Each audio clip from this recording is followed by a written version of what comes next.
श्री स्वामी समर्थ. नमस्कार मित्रांनो. ज्या घरात तुळशी सुकते, माझे ऐका, नाहीतर तुमचे संपूर्ण घर उद्ध्वस्त होईल आणि घरात अकाली मृत्यू होईल. हो मित्रांनो, तुळशी ही एक सामान्य वनस्पती नाही. तुळशीला देवी लक्ष्मीचा दर्जा देण्यात आला आहे. आणि मित्रांनो, हिंदू सनातन धर्मात असे कोणतेही घर नाही जिथे तुळशीचे रूप नाही. तुळशीला 33 कोटी देवी देवतांनी प्रिय मानले जाते. असे म्हटले जाते की मित्रांनो, घरातील पूर्वज, देवता, कुटुंब देवता देखील तुळशीमध्ये वास करतात. हो, तुळशी, ज्याला वैदिक ग्रंथांमध्ये देवी तुळशी, हरिप्रिया आणि विष्णुप्रिया म्हटले जाते, ती फक्त एक वनस्पती नाही, ती प्रत्यक्षात घरात राहणाऱ्या देवी लक्ष्मीचे जीवन आहे. ती लक्ष्मीचे जिवंत रूप मानली जाते. असे म्हटले जाते, ज्या घरात तुळशीचे झाड हिरवे, सुगंधित आणि जिवंत राहते, तिथे स्वतः भगवान विष्णू वास करतात. तिथे स्वतः देवी लक्ष्मी वास करतात. तिथे स्वतः आई अन्नपूर्णा वास करते. ज्या घरात भिंती देखील मंत्रांप्रमाणे पूर्ण करतात, त्या घराच्या हवेत शांती आणि पवित्रता मिसळलेली असते. ते घर पूर्णपणे आनंद, शांती आणि शक्तीने भरलेले असते. पण जेव्हा तुळशी सुकू लागते, तेव्हा ते केवळ वनस्पतीचा मृत्यू होत नाही, ती घराच्या ऊर्जेचा ऱ्हास, पुण्य कमी होणे आणि आत्म्याच्या आजाराचे लक्षण आहे. हो मित्रांनो, पहा, तुळशीचे सुकणे ही साधी गोष्ट नाही. आज मी तुम्हाला जे रहस्य सांगणार आहे ते अजिबात सामान्य नसेल. या व्हिडिओमध्ये सांगितलेली प्रत्येक गोष्ट गरुड पुराणावर आधारित असेल. आणि मित्रांनो, तुम्हाला सर्वांना चांगलेच माहिती आहे की गरुड पुराण हे एक सामान्य पुराण नाही. त्या पुराणात आपल्याला आपल्या जीवनापासून ते मृत्यूपर्यंतच्या प्रत्येक प्रकारचा लेख सापडतो. आपल्याला प्रत्येक माहिती मिळते. पहा मित्रांनो, तुळशीचे सुकणे ही काही सामान्य घटना नाही. आणि मी तुम्हाला हे पूर्णपणे शास्त्रांवर आधारित सांगेन की घरात तुळशीचे रोप सुकल्यावर आपण काय करावे आणि काय करू नये. त्या तुळशीची काळजी कशी घ्यावी. तर मित्रांनो, मी तुम्हा सर्वांना सांगू इच्छिते की जिथे तुळशी नसते तिथे लक्ष्मी कायमची राहत नाही. आणि जिथे हिरवीगार तुळशी असते तिथे लक्ष्मी तिचे कायमचे निवासस्थान बनवते. मित्रांनो, तुळशीचे कोमेजणे आणि ती सुकणे हे अनेक पातळ्यांवर संकेत देते. ज्यांना हे संकेत समजत नाहीत त्यांना घरात होणाऱ्या अवांछित बदलांमागील कारण माहीत नसते. तर पहा, तुळशी सुकवण्याचे काही गुप्त अर्थ सांगितले आहेत, जे धर्म, व्यवस्था आणि ग्रहदोष या 3 पैलूंशी जोडलेले आहेत, जे घराच्या सुख, शांती आणि समृद्धीशी संबंधित आहेत. आणि मित्रांनो, असे म्हटले जाते की ज्या घरात तुळशी सुकते ती सामान्य घरे नाही. आज मी तुमच्यासाठी त्या सर्व गोष्टी घेऊन आले आहे, ज्या ऐकण्यासाठी तुम्ही खूप दिवसांपासून अस्वस्थ होता. तुम्हाला अनेक लोकांकडून असे कमेंट येत होते की गुरुजी, आमच्या घरात तुळशी पुन्हा पुन्हा सुकते, तुळशी फुलत नाही. म्हणून आज मी तुमच्या सर्व प्रश्नांची उत्तरे घेऊन आलो आहे. मित्रांनो, सर्वप्रथम तुम्ही सर्वांनी हा व्हिडिओ लाईक करावा आणि कमेंट बॉक्समध्ये जय मा लक्ष्मी लिहावे. मित्रांनो, हा तोच व्हिडिओ आहे जो तुमचे जीवन पूर्णपणे बदलून टाकेल, जो तुमचा आत्मा समृद्ध करेल. कारण पहा, मी तुम्हाला जे काही सांगणार आहे ते मी पूर्ण हमीसह सांगते की आजपर्यंत कोणीही तुम्हाला हे सांगितले नसेल.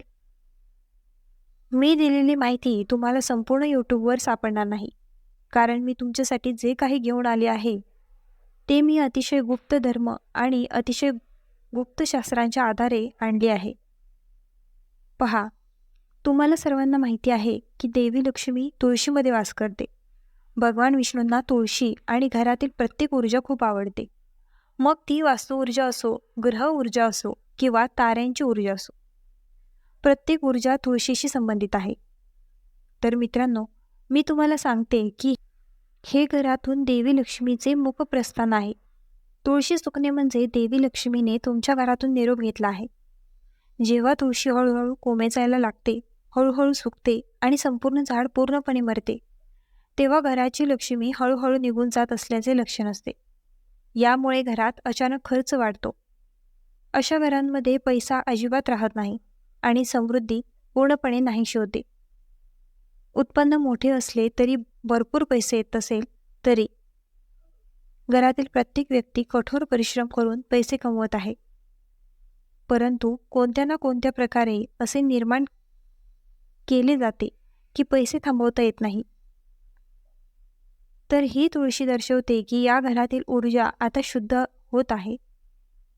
कारण मित्रांनो, तुळशीच्या झाडाभोवती पवित्रतेला खूप महत्त्व आहे, जे घर शुद्ध आणि शांत असते. मित्रांनो, ते नेहमीच भरभराटीला येते आणि भरभराटीला येते. कारण कधीकधी काही लोकांची घरे अशी असतात की ते घरात उरलेले अन्न सोडतात. ते झाडूचा आदर करत नाहीत. ते घर अशुद्ध ठेवतात. म्हणजेच ते अंघोळ न करता जेवतात. ते अंघोळ न करता स्वयंपाक करण्यासाठी स्वयंपाकघरात जातात. ते अंघोळ न करता सर्व काम करू लागतात. तर अशा घरात काय होते की पवित्रता नष्ट होते. जेव्हा पवित्रता नष्ट होते तेव्हा तुळशी कधीही त्या घरात फुलत नाही आणि फुलत नाही. आणि देवी लक्ष्मी देखील शांतपणे निघून जाते.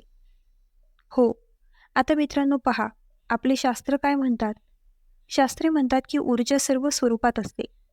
सकारात्मक ऊर्जा देखील असते, नकारात्मक ऊर्जा देखील असते. म्हणून आध्यात्मिक आणि तांत्रिक ग्रंथांमध्ये असे नमूद केले आहे की तुळशीचे झाड आत्म्यांना दूर ठेवते. हो मित्रांनो, कारण असे म्हटले जाते की लोक त्यांच्या घराच्या मुख्य प्रवेशद्वारावर तुळशीचे झाड लावतात, जेणेकरून काही नकारात्मक शक्ती, नकारात्मक घटना, नकारात्मक ऊर्जा त्यांच्या घरात प्रवेश करू नये. जेव्हा तुळशी सुकू लागते तेव्हा याचे एक कारण म्हणजे एखाद्या नकारात्मक किंवा अपूर्ण आत्म्याची सावली घरात प्रवेश करते. तथापि काही लोक या गोष्टींवर विश्वास ठेवत नाहीत. काही लोकांना वाटते की अरे, हे फक्त एक विनोद आहे. अरे, अशी गोष्ट अस्तित्वात नाही. पण नाही. हो मित्रांनो, नकारात्मक ऊर्जा असते. जशी सकारात्मक ऊर्जा असते तशीच नकारात्मक ऊर्जा देखील असते. म्हणून तुळशी अशा घटकांना जाळत नाही. त्यामुळे त्याची मुळे जळतात आणि हळूहळू ती आपले जीवन सोडून देते. बऱ्याचदा अशा वेळी रात्रीच्या वेळी घरांमध्ये विचित्र आवाज ऐकू येतात. मुले रडतात, घाबरतात, अचानक झोपेतून जागे होतात आणि कुत्रे विनाकारण भुंकतात. कारण जेव्हा काही नकारात्मक ऊर्जा तुमच्या घरात प्रवेश करते तेव्हा कधीकधी तुमच्या घराबाहेर असलेला कुत्राही रडू लागतो. का? कारण कुत्र्याला अशा गोष्टी जाणून शकतात ज्या माणसाला जाणवत नाहीत. तुम्हाला सर्वांना माहिती आहे की कुत्र्याला भगवान कालभैरवाचे वाहन मानले जाते आणि कुत्र्याला नरक आणि स्वर्ग दोन्हीशी जोडले जाते. कुत्र्याला यमदूत असेही म्हणतात. मित्रांनो, म्हणूनच मी तुम्हाला सांगते, पहा, जेव्हा अचानक तुमच्या घरात एक हिरवीगार तुळशीची वनस्पती येते, तुम्ही दररोज तुळशीच्या रोपाला पाणी घालता, तुम्ही दररोज तुळशीच्या रोपाची पूजा करता, तुम्ही दररोज तुळशीची काळजी घेता, दिवे लावता, नैवेद्य दाखवता आणि स्कार्फने ती झाकता. पण कधीकधी हे सर्व असूनही तुळशी का कोमेजते? तुम्हाला माहिती आहे की तुमच्या घरात शुद्धतेचा अभाव आहे. तुमच्या घरात काही अदृश्य आत्म्यांची उपस्थिती आहे. आम्ही ज्योतिषशास्त्रीय ज्ञानाबद्दल काही महत्त्वाच्या गोष्टी देखील शेअर केल्या आहेत, ज्यामुळे तुळशीचा संबंध ग्रहांच्या ऊर्जेशी आहे. जर एखाद्या घरात शनीची 7.5ची, राहूची कालसर्प योगाची किंवा मंगळाच्या दोषाची अनुभूती येत असेल तर ती कंपनी तुळशीपर्यंत पोहोचतात. सत्व ऊर्जेचे केंद्र असलेली तुळशी तमो आणि बुधीच्या लाटा सहन करू शकत नाही आणि सुकते. म्हणून जेव्हा तुळशी कोणत्याही भौतिक कारणाशिवाय कोमेजते तेव्हा समजून घ्या की ही केवळ बागकामाची चूक नाही, तर ग्रहांची सावली देखील आहे. म्हणूनच मित्रांनो, जर तुम्हाला तुमच्या कुंडलीतही काही दोष दिसले, जसे की कालसर्पदोष, मंगळदोष, शनीची 7.5 किंवा शनिदोष, हे दोष दूर करण्यासाठी तुम्ही ताबडतोब पूजा करावी. तुमच्या घरात असो किंवा एखाद्या धार्मिक स्थळी जाऊन तुमचे ग्रह शांत करा. कारण पहा, बऱ्याचदा असे घडते की आपल्या घराचे सुख, शांती, समृद्धी, संपत्ती, वैभव, ऐश्वर्य हे सर्व घरातील तुळशीच्या रोपांवर अवलंबून असते. बऱ्याचदा तुम्हीही तुमच्या घराभोवती तुमच्या शेजाऱ्यांना पाहिले असेल की ते खूप कमाई करत आहेत आणि त्यांचे जीवन खूप चांगले जगत आहे. तर आता त्यांच्या घरात जा आणि तुळशीचे रोप पहा. ते इतके हिरवे आहे की तुम्हाला त्याची कल्पनाही आली नसेल. म्हणून काही वनस्पतींकडे पहा, कारण आपल्या शास्त्रांमध्ये या विश्वासांचे सखोल वर्णन केले गेले आहे. आणि पहा, बऱ्याचदा असे घडते की ज्या घरात बहिणी आणि मुलींचा आदर केला जात नाही, तिथे त्यांचा दररोज अपमान केला जातो. बहिणी आणि मुलींना काहीही आणि सर्व काही सांगितले जाते. म्हणून पहा, त्या घराच्या लक्ष्मी आहेत. महिलांच्या वेदना आणि ग्रहांच्या समस्या हे लक्ष्मी सुकण्याचे सर्वात मोठे संकेत आहेत. कारण तुळशी ही स्त्री शक्तीचे रूप आहे, स्त्री शक्तीचे प्रतीक आहे. ती पवित्रता, समर्पण, प्रेम आणि स्नेहाची देवी आहे. आणि पहा, जर कोणत्याही घरात महिलांवर अत्याचार होत असतील, तर घरात दररोज महिलांची भांडणे होतात, अपमान होतो किंवा घरातील महिला रडतात, त्यांच्या डोळ्यात अश्रू येतात, मग तुळशी त्या वेदना शोषून घेते. बऱ्याचदा तुळशी अचानक सुकते तेव्हा घरातील स्त्रिया दुःखी असल्याचे दिसून येते. आणि तुळशी सुकते तेव्हा घरातील करुणा, दया आणि शांती देखील सुकते. पहा मित्रांनो, मी तुम्हाला एक गोष्ट सांगते की आपल्या सनातन धर्मात महिलांना लक्ष्मीचा दर्जा देण्यात आला आहे. जेव्हा एखाद्याच्या घरी मुलगी जन्माला येते तेव्हा लोक काय म्हणतात? अरे नाही, लक्ष्मीचा जन्म झाला आहे. जेव्हा घरात नवीन सून येते तेव्हा ते काय म्हणतात? अरे नाही, लक्ष्मीच्या रूपात सून आली आहे किंवा लक्ष्मी सुनेच्या रूपात आली आहे. अशा गोष्टी घडतात. जेव्हा तुम्ही त्या लक्ष्मीचा आदर करणार नाही, तेव्हा तेव्हा तुमच्या घरात सुख आणि शांती कशी स्थापित होईल? तर काळजीपूर्वक पहा. मी तुम्हाला जे सांगितले आहे ते अजिबात सामान्य नाही.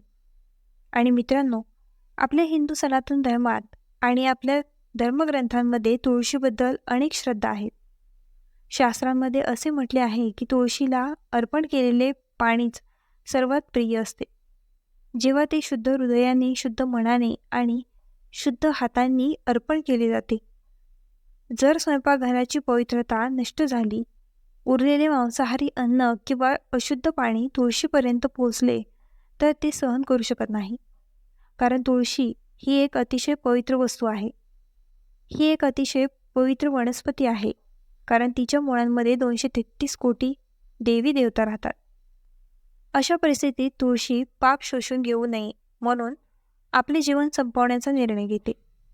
ही एक पुण्यपूर्ण आध्यात्मिक घटना आहे, ज्यामुळे तुळशी घराचे पापापासून रक्षण करण्यासाठी आपले जीवन बलिदान देते. याचा अर्थ असा की मित्रांनो, अनेक वेळा तुळशी तुमच्या घराच्या सुख, शांती आणि समृद्धीसाठी स्वतःचे बलिदान देते. म्हणूनच अशा घरांमध्ये तुळस कधीच वाढत नाही. ज्या घरात मांस आणि मद्य सेवन केले जाते, ज्या घरात स्वयंपाकघर उरलेले अन्न शिल्लक असते, ज्या घरात वापरलेल्या ताटल्या नेहमी खाण्यासाठी ठेवल्या जातात, तिथे अन्नाच्या देवतेचा अपमान केला जातो. आई अन्नपूर्णाचा अपमान केला जातो. तिथे तुळस कधीच वाढत नाही किंवा फुलत नाही. आणि हिरवी तुळस देखील पूर्णपणे सुकते, कारण त्या घरात पाप कधीच संपणार नाही. त्या घरात पुण्य कधीच स्थापित होणार नाही. तर पहा, सर्वप्रथम तुम्ही तुमचे स्वयंपाकघर पूर्णपणे शुद्ध ठेवावे. उरलेले पाणी आणि उरलेले अन्न तिथे अजिबात ठेवू नये. कोणीही मांसाहार अजिबात होऊ नये, कारण असे बरेच लोक आहेत. बघा मित्रांनो, मी तुम्हाला जे सांगत आहे ते खूप महत्त्वाचे आहे, पण काही लोकांना ते चुकीचे वाटेल. आजच्या काळात काही हिंदू घरे आहेत जिथे या सर्व गोष्टी मोठ्या उत्साहाने खाल्ल्या जातात. म्हणजेच अशा काही जातींचे लोक आहेत, अशा काही धर्माचे लोक आहेत जे या गोष्टी खातात आणि इतरांनाही असे करायला लावतात. तर हे चुकीचे आहे. तुम्ही तुमचे पाप वाढवत आहात, त्यासोबतच तुम्ही दुसऱ्यालाही पापाच्या विहिरीत ढकलत आहात. म्हणून पहा, आपण कधीही मांसाहारी अन्न आणि या सर्व गोष्टी घरात ठेवू नये. कारण घराला मंदिर म्हणतात आणि घराच्या मंदिराच्या मुख्य प्रवेशद्वारावर कोण राहतो? असे बरेच लोक आहेत जे त्यांच्या घराच्या मुख्य प्रवेशद्वाराजवळ तुळशीचे रोप ठेवतात. तर मित्रांनो, हा व्हिडिओ कसा वाटला आम्हाला कमेंट करून नक्की सांगा. आणि आपल्या ग्लो मराठी चॅनलला लाईक, शेअर आणि सबस्क्राईब करायला विसरू नका.